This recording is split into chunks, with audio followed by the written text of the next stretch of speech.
Ouais, on va commencer par santé, mais c'est vrai que même quand on partira en balade avec Tania, on sera un petit peu jus de fruits. Pourquoi fruits? Parce que s'il y a un slogan que tout le monde connaît, c'est le fameux manger 5 Ah oui. fruits et légumes par jour, Oui. etc. Sauf que, il apparaît, vous nous le dites avec le sourire, faut faire gaffe quand même, parce que les jus de fruits ne sont pas forcément nos alliés. Oui, parce qu'il y a effectivement des personnes qui n'atteignent pas ces 5 fruits et légumes par jour et qui se rabattent, croyant bien faire, sur les jus de fruits. Or, une étude américaine nous dit de faire attention. Et cette étude a été réalisée sur 13 000 personnes qui ont été suivies pendant 6 ans. 71% d'entre elles étaient en surpoids ou obèses.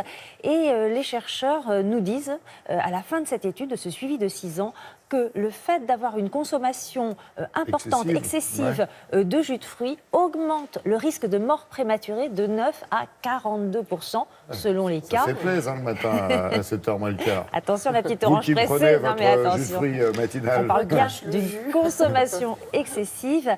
Et donc, pourquoi? Alors, parce qu'il y a une augmentation des maladies cardiaques et du risque de diabète. Ouais. Alors, l'étude a été quand même publiée dans une revue sérieuse, reconnue. Et les chercheurs sont formels. Le sucre, d'où qu'il vienne, naturellement présent dans le fruit ou sucre rajouté, le sucre, ça reste du sucre. Soda, jus de fruits, même combat en quelque sorte. Attention aux consommations excessives.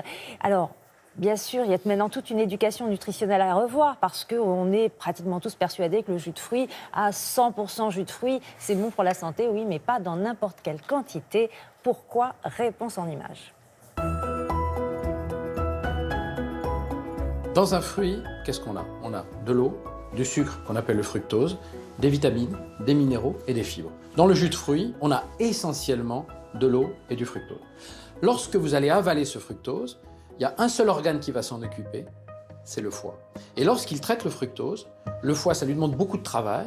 Il ne va pas pouvoir traiter les graisses qui vont s'accumuler dans sa structure. Donc ce qui se passe, c'est que si on avale du fructose en grande quantité, si on boit beaucoup de jus de fruits, le foie va se retrouver bloqué, il va commencer à faire du gras, il va plus métaboliser les hormones et particulièrement l'insuline, et donc le surpoids va apparaître, et aussi ce qu'on appelle la résistance à l'insuline, qui est la porte ouverte au diabète de type 2.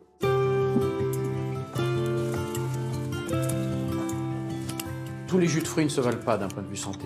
Bien entendu, le meilleur, c'est celui que vous faites à la maison le matin quand vous pressez vos oranges. En sachant quand même que dans l'orange pressée, vous allez avoir du sucre, mais aussi des vitamines et de l'eau. Cela étant, vous n'avez pas les fibres. Et rappelez-vous qu'une orange, c'est 2 morceaux de sucre. Donc si vous mettez 2 oranges, vous en avez 4. Si vous mettez 3 oranges, vous avez 6 morceaux de sucre.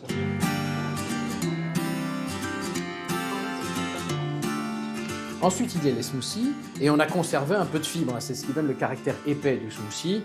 Mais le problème, c'est que dans le smoothie, on boit des quantités supérieures. Le verre est plus grand.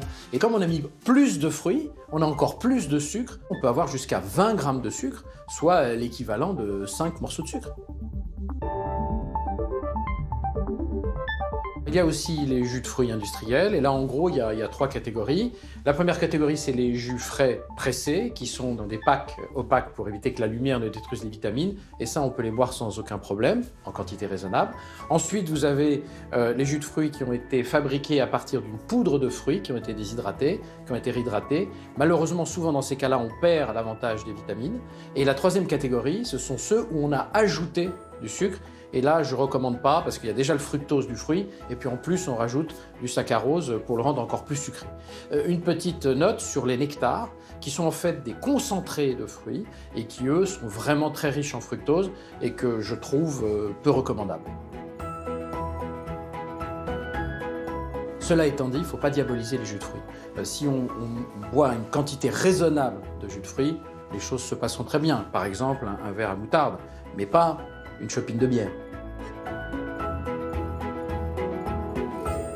Ouais, c'est ça, faut pas faire va des rétro-bignolas, quoi.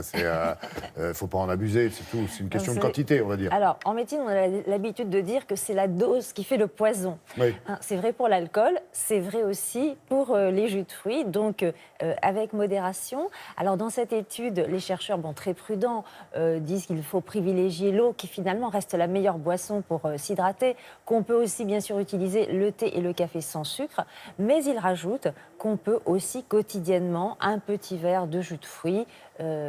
Voilà, c'est plusieurs verres de jus de fruits quotidiens Mais qui des sont tout petits verres, on a compris. délétères Des shots de jus de pour fruits. la santé. Et puis on peut retenir aussi cette idée qui est entre les lignes dans cette étude qu'il vaut mieux mâcher un fruit, manger un fruit, que de le boire. Merci beaucoup.